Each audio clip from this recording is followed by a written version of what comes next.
Start करते हैं one dimensional heat equation. तो जैसे हमने वन डायमेंशनल वेव इक्वेशंस पढ़ी थी, ऐसे ही वन डायमेंशनल हीट इक्वेशंस हैं। इसमें क्या है, इसमें हमने एक बार कंसीडर किया है। ठीक है, बार जो है वो वन डायमेंशन में है, एक्स एक्सिस पे रखा हुआ है। ये जो बार है हम एज्यूम करके चल रहे हैं कि ये टेम्परेचर का अच्छा कंडक्टर है, हीट का अच्छा कंडक्टर है, इसमें हीट फ्लो प्रॉपर हो जाए। इनिशियली हमने क्या करा कि इसके जो एंड्स थे इनको इंसुलेटेड कर दिया, मतलब इसके जो एंड्स थे बार के उन्हें ठंडा कर दिया, उन्हें 0 डिग्री पे हम ले आए। ठीक है, और फिर हमने इसके एक एंड से हीट देनी स्टार्ट करी, तो जो टेम्परेचर का फ्लो है वो इस बार में बढ़ने लगेगा। ठीक है, जैसे 0 डिग्री इधर था, फिर 0 डिग्री ही इसी एंड पे आ गया, ये ओ एंड हो गया, इसको मैंने ए एंड कह दिया। तो जो ओ और ए एंड है, इस बार की जो लेंथ की स्टार्टिंग है और एंड है, उस पर जो टेम्परेचर है वो 0 है, हमने इंसुलेटेड कर दिया उसको।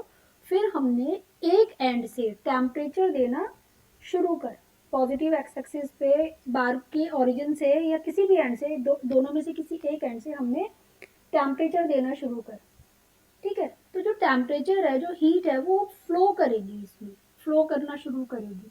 तो हमको ये पता करना है कि किसी पॉइंट एक्स पर एनी टाइम टी पर हीट फ्लो की वैल्यू क्या होगी।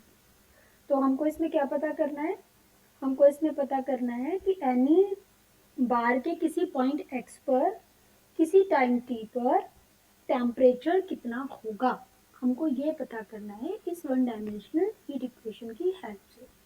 तो जो वन डायमेंशनल हीट इक्वेशन है उसको हम जो रिप्रेजेंट करते हैं उसकी इक्वेशन क्या है, मैंने आपको बार बार कह रही हूँ कि हमें इक्वेशन सब लर्न होनी चाहिए, तो आप इन इक्वेशंस को एक जगह लिख लीजिएगा। इसकी इक्वेशन होती है del u by del t is equal to c square del two u del x. ये हमारी हीट इक्वेशन है। ठीक है, वन डायमेंशनल हीट इक्वेशन है और हमको इसे सॉल्व करना है। इसके पास भी कुछ बाउंड्री और इनिशियल कंडीशंस होंगी, तो इसकी बाउंड्री कंडीशंस क्या हैं, इसकी बाउंड्री कंडीशंस हो जाएंगी, आप देखो बाउंड्री कंडीशन क्या बनेगी कि दोनों एंड पॉइंट्स पर जो टेम्परेचर है u है वो 0 है। तो बाउंड्री कंडीशन पहली क्या है कि जब x की वैल्यू 0 है टाइम t पर, u हमारा टेम्परेचर का फंक्शन है, t हमारा टाइम फंक्शन है और x हमारा ये x एक्सिस लेंथ। ठीक है, तो ये स्पेस को शो कर रहा है इधर, तो ये वैल्यू 0 है। सेकेंड हमने टेम्परेचर जो x की जो लेंथ एल है, मतलब ये जो एंड ए है जहाँ पे ये लेंथ पूरी हो रही है, बार का एंड पॉइंट है जहाँ पे लेंथ एल हो जाती है, यहाँ पर भी ये वैल्यू टेम्परेचर की 0 है क्योंकि हमने इसको इंसुलेटेड किया हुआ है। तो ये दो बाउंड्री कंडीशन है। फिर एक इसमें इनिशियल कंडीशन है, ये क्वेश्चन टू क्वेश्चन वैरी करेंगी इनिशियल कंडीशन जो है। इनिशियल कंडीशन कब आती है, जब हम टाइम को 0 कर देते हैं। तो इनिशियल कंडीशन में x तो रहेगा, टाइम 0 हो जाएगा। तो ये इनिशियल कंडीशन का मतलब है कि जब टाइम 0 है इनिशियल लेवल पर, बार का जो टेम्परेचर है किसी पॉइंट x पर वो क्या होगा, वो x का फंक्शन होगा, है ना।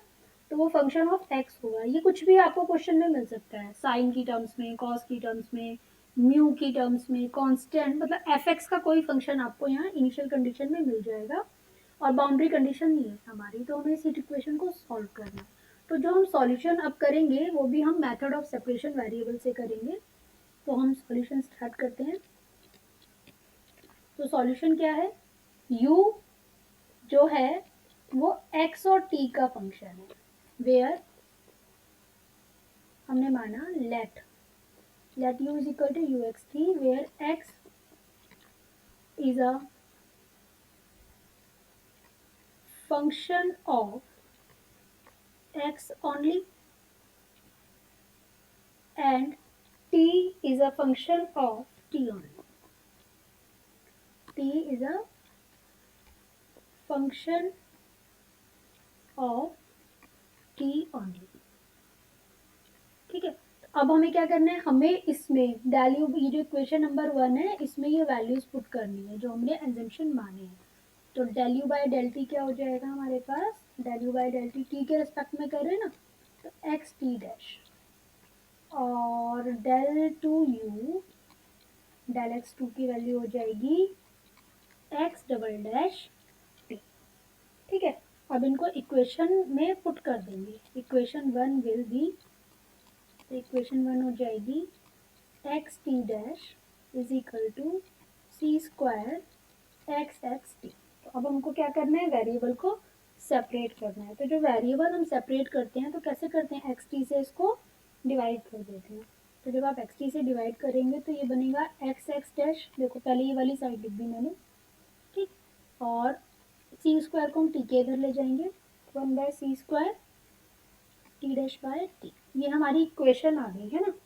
अब क्योंकि x और t जो है वो इंडिपेंडेंट वेरिएबल के फंक्शन है, कैपिटल x और कैपिटल t किसके फंक्शन है, इंडिपेंडेंट वेरिएबल के। तो ये इक्वेशन, अब ये वाली साइड में केवल x है, ये वाली साइड में केवल t है। तो हम इस इक्वेशन का जो सॉल्यूशन है वो कब दे पाएंगे, जब हम इसे कांस्टेंट के इक्वल मानेंगे। तो कांस्टेंट के, अब कांस्टेंट हम तीनों तरह का लेके देखेंगे, इसमें भी पॉजिटिव भी, नेगेटिव भी और जीरो। ठीक है, तो हमने कांस्टेंट को के ले लिया अभी फिलहाल, है ना। तो के हमारा पॉजिटिव भी हो सकता है, के हमारा नेगेटिव भी हो सकता है, के हमारा जीरो भी हो सकता है। तो नेक्स्ट पेज पे चलते हैं।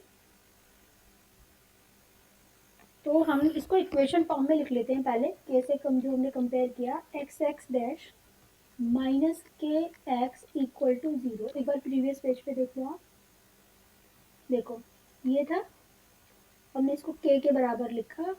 तो यहाँ पे मैं करके बता देती हूँ, एक्स एक्स डैश ओवर के इक्वल टू के है ना, तो एक्स और के प्रोडक्ट होंगे, इधर आ जाएंगे। ऐसे ही सी स्क्वायर और टी के साथ प्रोडक्ट होके इधर आ जाएंगे, इधर ऐसे बोलेंगे। तो t dash is equal to c square t के, इस तरह से लिखा जाएगा। ये टी इधर आ जाएगा और के इधर आ जाएगा। तो हम यहाँ से इक्वेशन बना लेंगे इनकी, ठीक।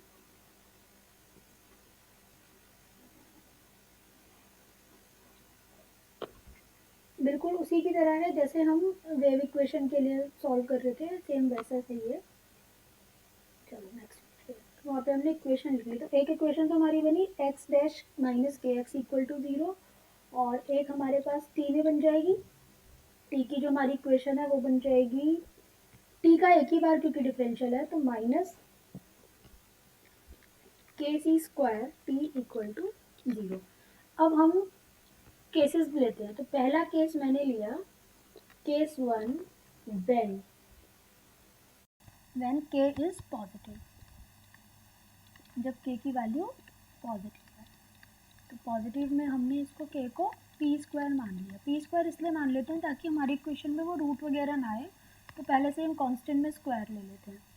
तो मैंने यहाँ के की जगह पी स्क्वायर रख दिया। तो एक्स डैश डैश माइनस के की जगह हमने रखा p square x equal to zero. इसकी ऑक्सिलरी इक्वेशन बना लेंगे, m square minus p square equal to zero, m is equal to plus minus p. ठीक है, तो यहाँ पे ये रियल रूट्स आ गए। तो एक्स की वैल्यू होगी c1 ई की पावर पी एक्स, c2 ई की पावर माइनस पी एक्स। फिर हम ऐसे ही t के लिए सॉल्व करेंगे। तो t माइनस के की जगह हमने पी स्क्वायर रख दिया, p square c square t equal to zero. इसकी ऑक्सिलरी इक्वेशन बनेगी, तो यहाँ तो एक ही बार डिफरेंशियल है तो m आएगा, m minus p square c square equal to zero. M की वैल्यू हो गई पी स्क्वायर सी स्क्वायर, तो एक ही रूट मिला, तो t is equal to c three e की power t square c square small t. अब जो आपका क्वेश्चन है उसमें आपने सोल्यूशन क्या माना था कि u जो है वो x और t का फंक्शन है। तो x की वैल्यू आ गई c1 ई की power P x plus c2 ई की पावर माइनस पी एक्स और c3 ई की power P square c square t. तो u जो है टाइम और स्पेस के एक फंक्शन के फॉर्म में हमें मिल गया, एक्स टी की टर्म में मिल गया। ये हमने तब लिया जब हमने पॉजिटिव कांस्टेंट के इक्वल माना था। अब हम इसको नेगेटिव कांस्टेंट के इक्वल मान के देखते हैं। फिर हम तीनों केसेस में से जो बेस्ट सॉल्यूशन होगा उसको लेंगे, एक रीज़न के साथ लेंगे। तो k इज़ नेगेटिव। अगर k नेगेटिव हो गया तो k की वैल्यू -p² हो गई। चलिए, तो हमारे पास यहाँ पे हम k की जगह माइनस रख देंगे, -p, तो ये प्लस हो जाएगा। तो x dash dash plus p² x equal to 0। इसकी ऑक्सिलरी इक्वेशन बनेगी m² plus p² equal to 0 और m is equal to plus minus I P. तो ये इमेजनरी रूट्स आ गए, तो x की वैल्यू बनेगी c1 cos px और c2 sin px। अब तो ये आपको समझ में भी आ जाने चाहिए, क्योंकि हम बहुत सारे न्यूमेरिकल डिस्कस कर चुके हैं वेरिएबल सेपरेशन के केसेस में। फिर यहाँ पे रखेंगे t डैश माइनस p² है, और यहाँ पे माइनस है और एक p k की वैल्यू भी -p² है, तो प्लस हो जाएगा, plus p² c² t equal to 0। इसकी ऑक्सिलरी इक्वेशन बनेगी m प्लस p² c², क्योंकि t का एक ही डिफरेंशियल है तो m लेंगे, m की वैल्यू हो गई -p² c²। तो इस केस में t हमें मिला constant c3 -p² c²। P थोड़ी निकलेंगे इन इक्वेशंस की, क्योंकि ये तो 0 के इक्वल है इधर। ठीक, तो अब u is equal to x t. u हमारा स्मॉल x t का फंक्शन है, तो हमने यहाँ सॉल्यूशन दिया c1 cos px, c2 sin px और c3 e की पावर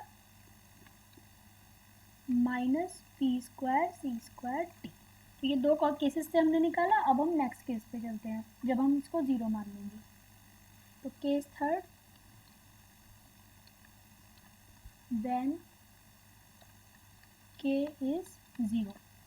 तो आपके पास जो x डैश डैश है, वहाँ k को जब आप 0 रख दोगे, तो जब आप इसको दो बार इंटीग्रेट करोगे तो x की वैल्यू आएगी c1x प्लस c2। ऐसे ही जब आप t वाली इक्वेशन में k को 0 रखोगे तो t डैश 0 हो जाएगा।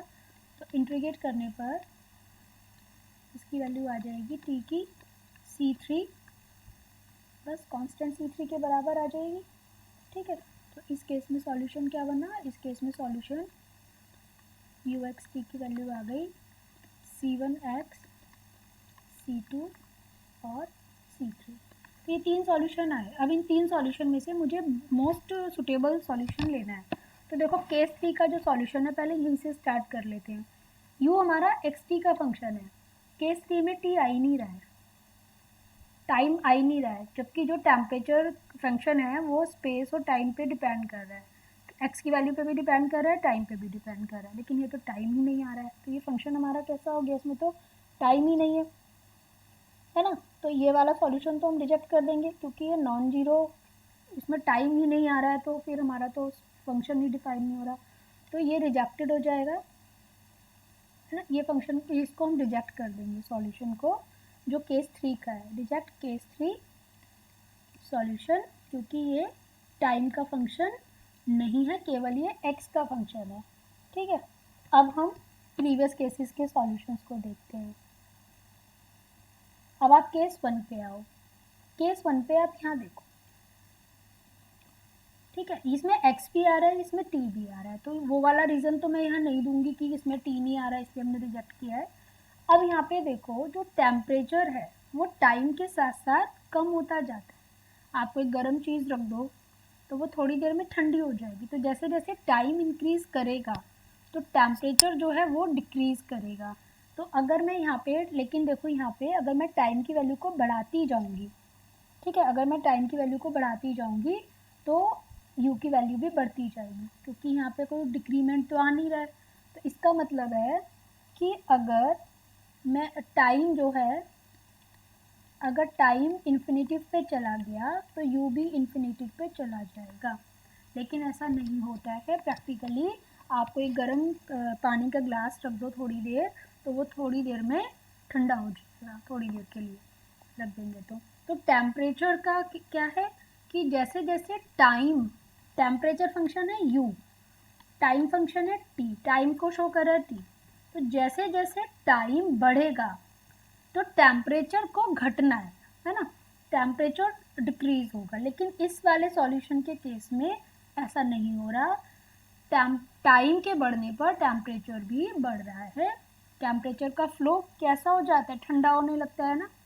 आप कोई गर्म चीज़ रख दो, चाय आपने रखी है और वो 5-10 मिनट के बाद थोड़ी ठंडी हो जाएगी और आधा घंटे के बाद और ठंडी हो जाएगी, तो वो जो हीट फ्लो है वो टाइम के साथ साथ डिक्रीज होगा। तो इस केस में नहीं हो रहा है, इस केस में वो इंक्रीज हो रहा है, तो ये भी रिजेक्टेड हो गया। अब बचा हमारा यही माइनस पी स्क्वायर वाला। इसमें क्या है, देखो एक्स और टी का फंक्शन है। अब यहाँ देखो ये माइनस में आ रहा है, तो अगर टी टाइम इन्फिनिटिव हो गया तो टेम्परेचर जीरो हो जाएगा। क्यों?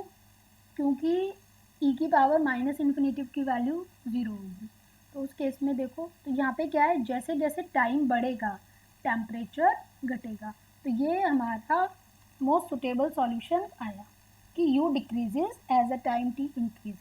So this is the only suitable solution of the heat equation, and we accept the case 2 solution and we reject the case 1 and 3.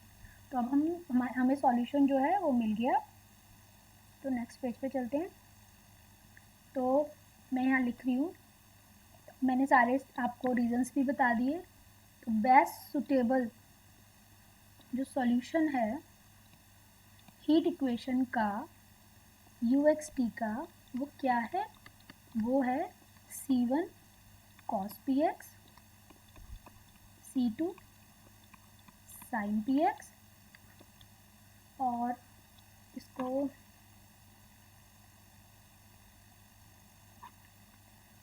और C3 e की power minus p square c square t. तो ये हमारा best solution हो गया। अब इसमें हम लगाएंगे बाउंड्री कंडीशंस। तो बाउंड्री कंडीशंस क्या है, पहली बाउंड्री कंडीशन को लगाते हैं। तो जैसे हम वेव इक्वेशन में बाउंड्री कंडीशंस लगा रहे थे सेम ऐसी इसमें लगेंगी। u 0 t इक्वल टू 0, मतलब अगर x 0 है तो ये 0 हो जाएगा। जब लेंथ ही नहीं है तो टेम्परेचर कहाँ है ना, वहाँ 0 पे टेम्परेचर कुछ होगा ही नहीं। तो u 0 t इक्वल टू 0, हम भी अपने आंसर में x को 0 रख देते तो cos 0 1, तो C1 बचा, sin 0 0 ये पूरी टर्म गई, C3 e की power minus p square c square T. अब इनको तो मैं ज़ीरो नहीं कर सकती क्योंकि अगर ये ज़ीरो हो गए तो सारे सॉल्यूशन को ज़ीरो कर देंगे, टेम्परेचर पूरा ज़ीरो हो जाएगा। तो it implies C1 equal to 0। तो जैसे वहाँ पे भी C1 ही तो निकलता था 0, ऐसे ही यहाँ पे निकलेगा। तो अब सॉल्यूशन को अपडेट कर देते हैं। तो एक्स टी C1 0 हो गया, तो आपके पास बचा C2 C3 sign p x ई की power minus p square c square T. अब सेकेंड कंडीशन क्या है, boundary condition. Second boundary condition है अगर लेंथ हम पूरी L ले लें तो भी एंड पॉइंट पे वो इंसुलेशन था वहाँ पे 0 हो जाएगा। तो U L T equal to 0। अब हम अपने क्वेश्चन में भी यहाँ पे देखो T उसको x को L रख देते हैं। तो C2 C3 sign p L e की power minus p square c square T. अब कांस्टेंट C2 C3 को तो मैं ज़ीरो नहीं कर सकती क्योंकि सॉल्यूशन में यही बचा है, ज़ीरो नहीं कर सकते। ई की पावर को ज़ीरो नहीं कर सकते, तो साइन पी एक्स को ज़ीरो, साइन पी एल जो है ना ये ज़ीरो हो जाएगा। तो sine p l equal to zero equal to sine n pi. तो पी की वैल्यू जो पी हमने कांस्टेंट लिया था उसकी वैल्यू आ गई एन पाई बाय एल। बिल्कुल सेम वेव इक्वेशन की तरह ही चल रहा है। फिर से हम इसको अपडेट कर देंगे अपने सॉल्यूशन में। तो यू एक्स टी कॉन्स्टेंट थे हमारे पास, C2 C3 sign p x को अब हम क्या रख देंगे, sine n pi x by l e की पावर माइनस, एक बार ई की पावर में हम देख लेते हैं क्या आ रहा है, ई की पावर माइनस सी स्क्वायर पी स्क्वायर टी।